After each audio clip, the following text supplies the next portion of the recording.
What's Trent Brown? We're gonna put him on IR today. I think we had to by 1, so if we didn't, he'll be on it tomorrow. So we're gonna shut him down.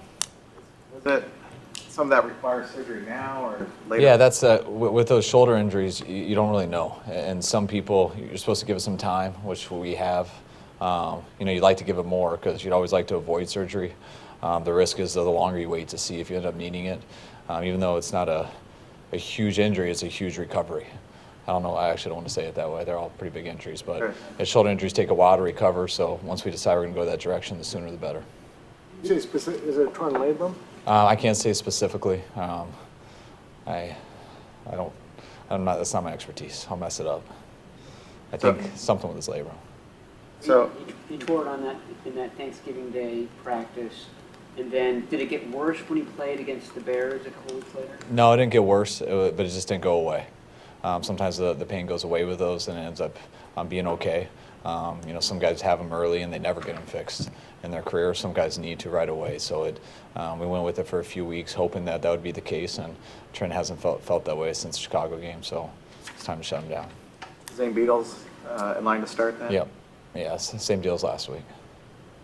What kind of confidence do you have in him and how he's adjusting to playing on the edge now? I know Zain, I have a lot of confidence going to games with Zain because the game's not too big for him. If we sit there and put him on an island all game, just like any person, they'll struggle. But Zain, we know we're going to get from him. He's going to play as hard as he can. Nothing's too big for him. If he gets beat, he won't shut down. He'll come back the next play and go just as hard. So I have a lot of confidence going to the games with Zain.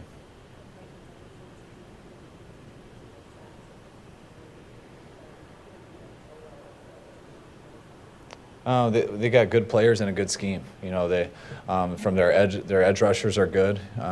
Morgan and Rack, and then their inside players are good too. They're built for the run and the pass. So I've spoke about Casey all week. He's been a very good player for a number of years, and the other guys there are good also. So when they do blitz, their schemes are tough to pick up, and it's a very sound scheme in the back end also. So they can beat you at every position, and they keep coming.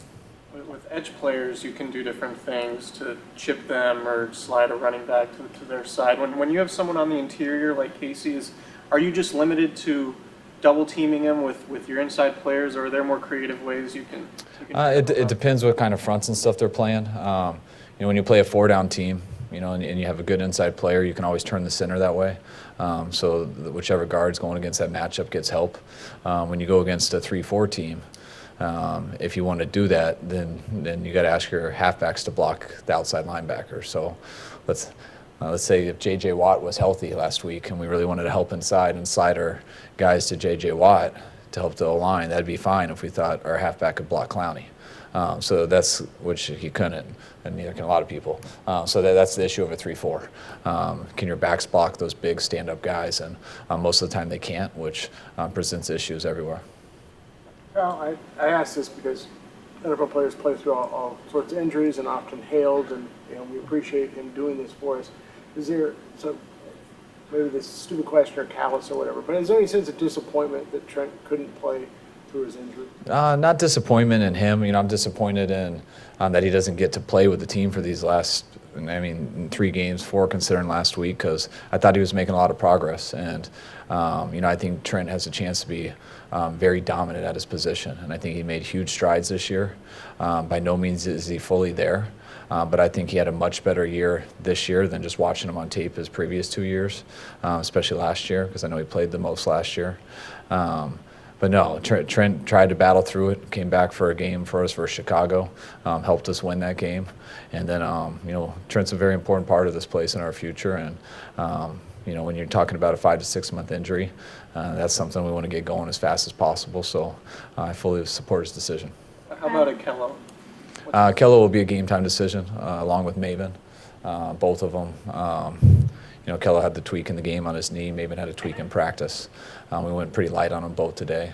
We'll end up making that a game time decision. What did Mabin tweak? His calf.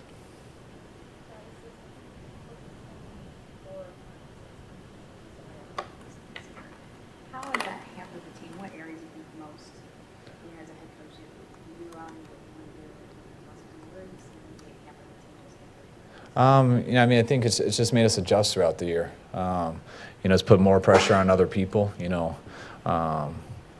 Throughout we had a lot of guys going on defense. You start on offense and we'll put in Pierre on IR. I think put a lot more pressure on a lot of other guys who hadn't done it before. Pierre was really our only guy who had truly started in this league and had that success. Put more pressure on Marquise. That's why guys like you've seen Bourne step up. That's what gave Murphy an opportunity to come back here and make some plays for us. You saw it throughout the D-line. We've put a number of guys on IR, and we also were missing a number of guys for a while. So you've had to rotate a bunch of guys in. I think the biggest negative guys going on IR, besides losing those people, is just you get better when the same guys play week in and week out. And when a group of guys struggle together, if that same group is out there the next week, they have a chance to improve. And I think we went through a span where it seemed, each week there was just a different guy here and there. And I think that kind of put us on hold for a little bit. But I feel kind of this last month or so, the continuity has been a lot better. And I feel that's why we've gotten a little better each week. And the more you can keep those same people playing next to each other, the more it helps. Staley rank in terms of kind of the guys you've crossed paths with during your career at that position, and then alternatively, the intangibles that he brings to the locker room and how important is he comprehensively? Joe's been great. I had a very high regard for Joe before I got here, just from watching him on tape and knowing people have coached him in the past and what they've told me, and he hasn't disappointed at all. He's exceeded expectations. Comparing him to people in my past, he's right up there, and it's probably as hard of a position for me for someone to be compared to. I've been very fortunate with tackles, just from Dwayne Brown to Trent Williams to Joe Staley.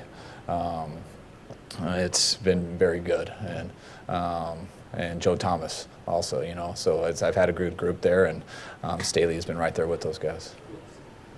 Players were saying after the Giants game, I think it was, that on Saturday night, Joe had some words for the guys in the team hotel. I know he's not normally a rah-rah guy, more to lead by example, but is that true? And what did he say, and was that something that you listened to with open ears?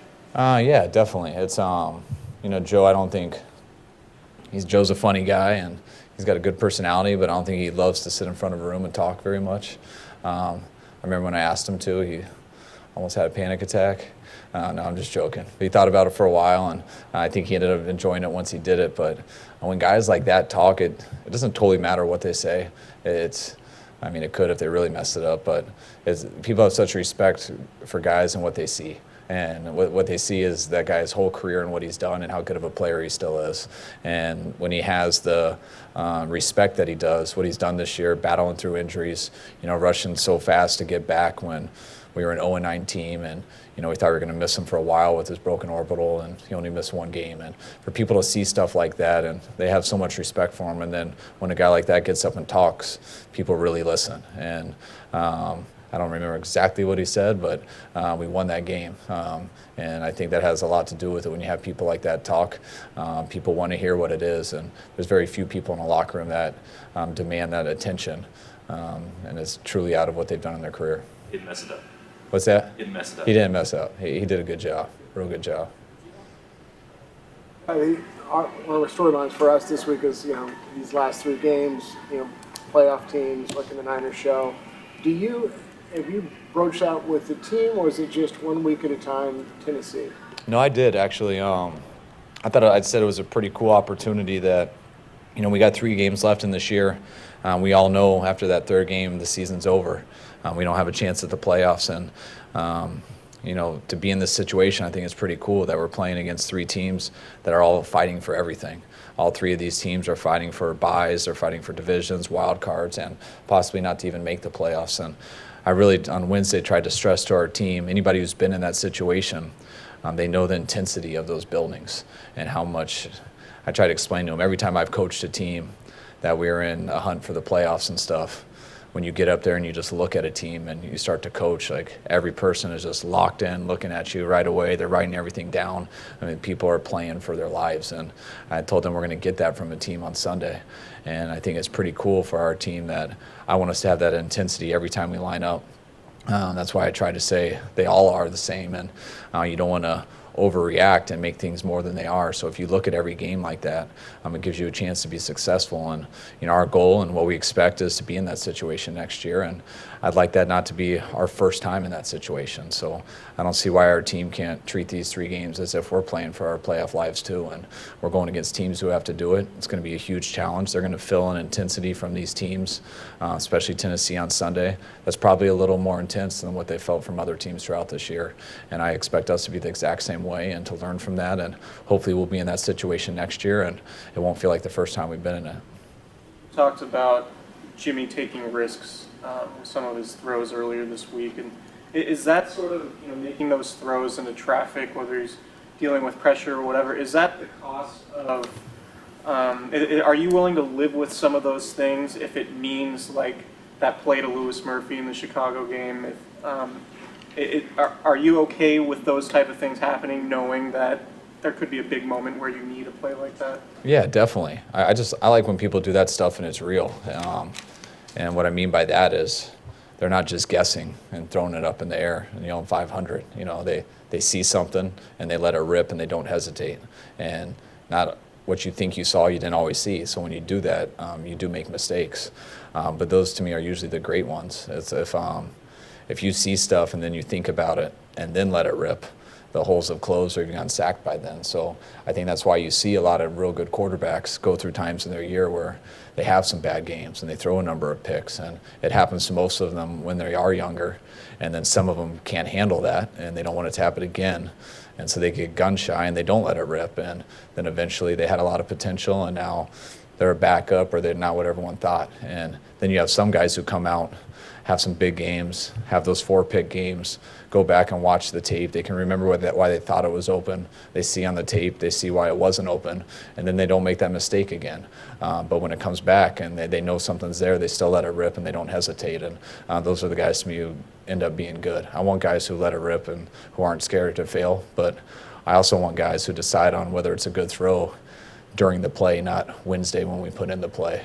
Because you have guys, sometimes it comes in Wednesday and they're like, oh, I'm going to throw that deep one right there. It's like, wait a second, let's see what they're playing first and then let it rip. There are a lot of quarterbacks who would take a conservative approach and, be super risk averse in the way that they play. How do you balance that when you're evaluating some of those situations? I try. The most important thing to me is people who process and how quick you can see it. And I don't look at it as, hey, it's time to be aggressive. Hey, it's time to be conservative. I look at every play the same.